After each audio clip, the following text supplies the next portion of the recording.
Okay, welcome everyone. Today we're going to be talking about digital access, and this is going to be a guide for intervention specialists, which is what all of you are working to become. Now, the big idea of this lesson is that students with disabilities need more access to technology resources. Now, I just want you to think about the last hour. How many times would you estimate you have used some type of technology? Whether it be a computer, a cell phone, a tablet, a TV, or any other kind of technology. Give me an estimate and type it into the chat box at the bottom of the screen.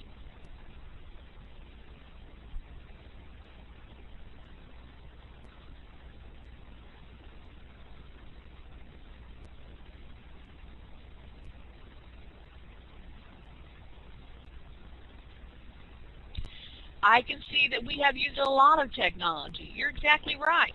Today, technology plays an important role in every aspect of our society. This includes educational, employment, and recreational activities. We use it to communicate, to collaborate, to read, to do business, and much more. Now, tech expert Mario Armstrong even went as far to say this: if our communities do not gravitate, embrace, and acknowledge that technology is a key that can unlock pure economic wealth and can unlock better life potential possibilities, then we really have a problem in front of us. Technology is just in everything that we do. Now we're going to take a little poll. Listen to this question. What percentage of students with disabilities currently have access to assistive technology? Now, you're just going to answer either A, 15 to 25%, B, 25 to 35%, C, 35 to 45%, or D, 45 to 55%. Go ahead and choose one now.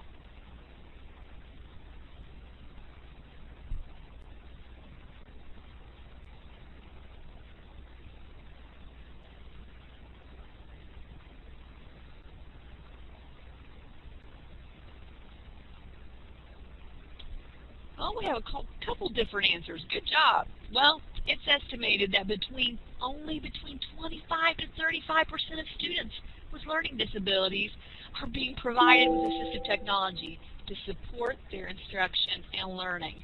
That number is just way too low. Well, technology has the potential to help students with disabilities communicate better, participate with their peers, access curriculum, and learn to live self-determined lives. This being said, students with disabilities are much less likely to have access to technology than their peers, even though they could benefit so much more from these tools. So, as intervention specialists, our job will be to help our students have greater digital access. Now, when you hear the word digital access, what do you think of? Go ahead and type something down in the chat room. And don't forget to push enter when you're done. What do you think of when you hear the words digital access? Do you think of the internet? Do you think of computers? What do you think of?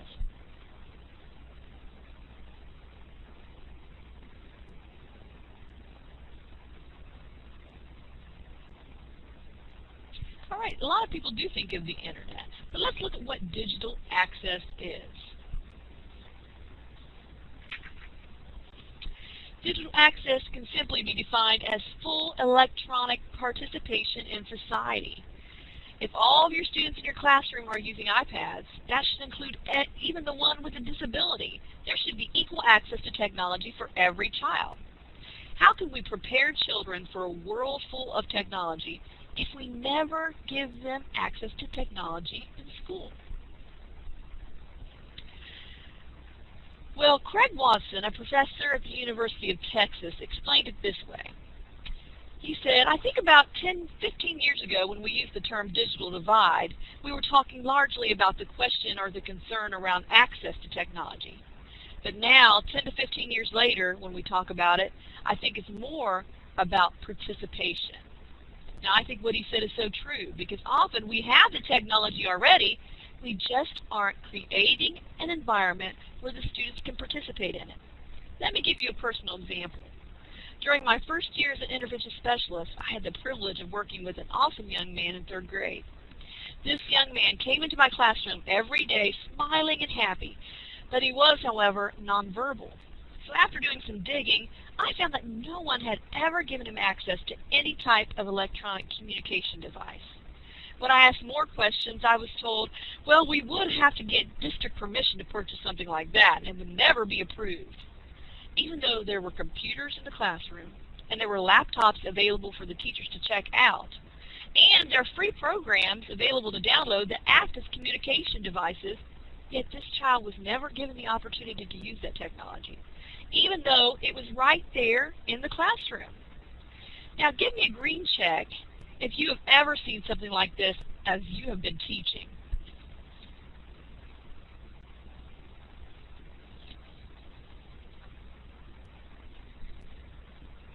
So you've not seen anything like this so far. Well, probably in the years to come you may.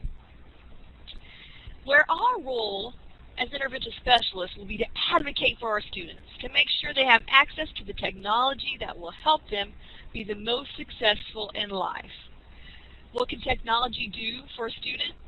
Well, we're going to take a look at a little clip, and you're going to see what technology did for one girl that changed her life forever. I'm going to put the link in the chat box just in case you can't see it.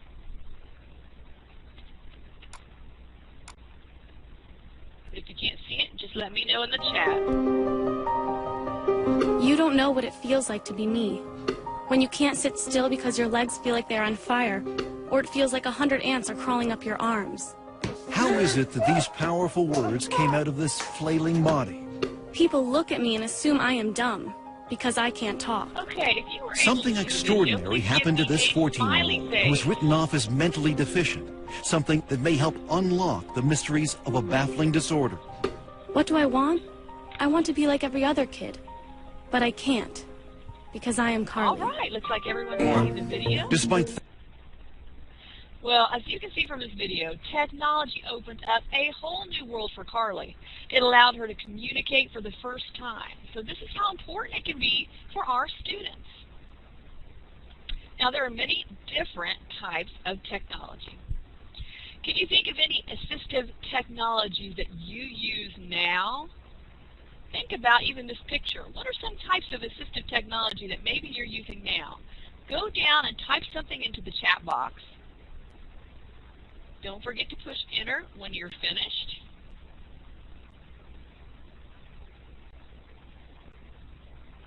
Oh, GPS, that's a great one. When you think about how many times we have to use GPS to know how to get around, that's definite. What about you, Jacob? Speakerphone. Oh, that's a great assistive technology. Yes, we use them every day. They're everywhere. Assistive technology does not have to be a special machine you go out and buy. It's often already available around us, but it's just not being used. Now, give me a green check if you have ever used a text-to-speech program.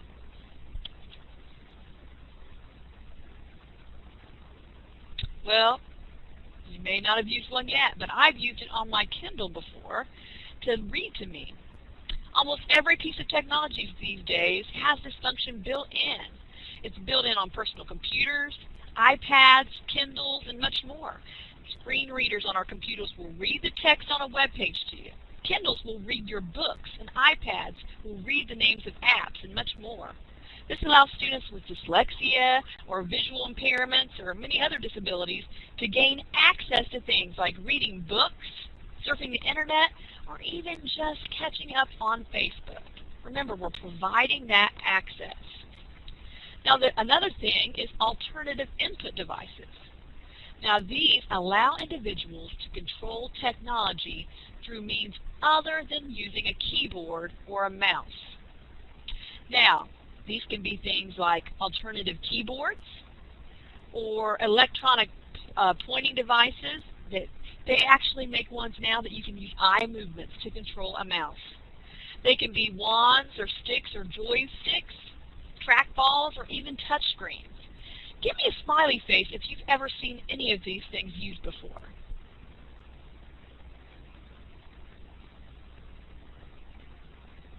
yes, there are actually a lot of these around right now. Some of us use these things every day. Another thing we can use is keyboard filters. Now, this type of technology is already readily available. It does things like word prediction and spell check. Now, give me a green check if you have ever used spell check.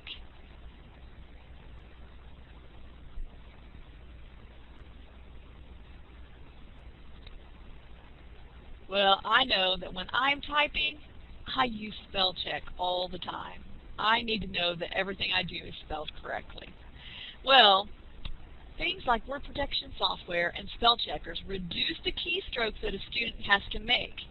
And what it does then, it allows them not to be so fatigued or to be able to write more or to get their thoughts out there. Let's do one more. Speech recognition. This allows a device to respond to voice commands instead of a keyboard or a mouse. Now, give me a green check if you've ever talked to Siri, the voice on an iPad or an iPhone.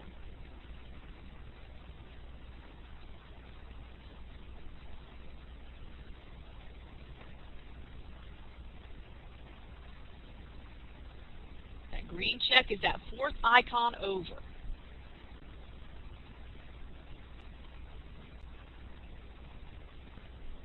Oh, I see that many of you have already used Siri.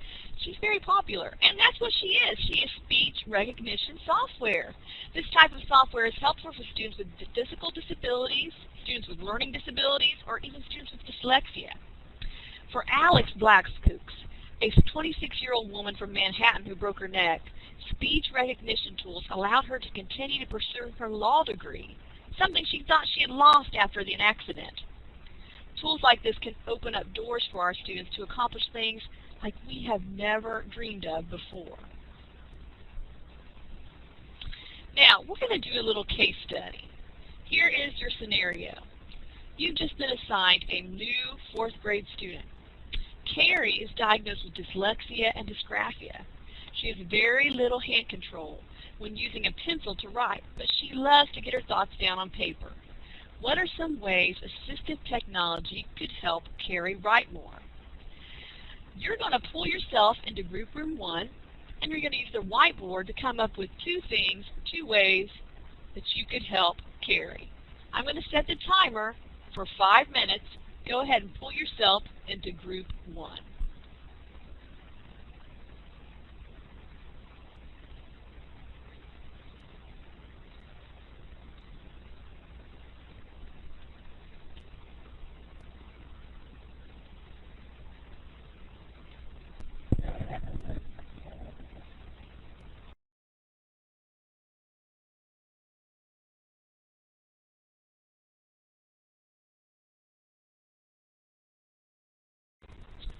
Okay, we're back in the main room, and I'm going to go ahead and pull up your page that you've worked on.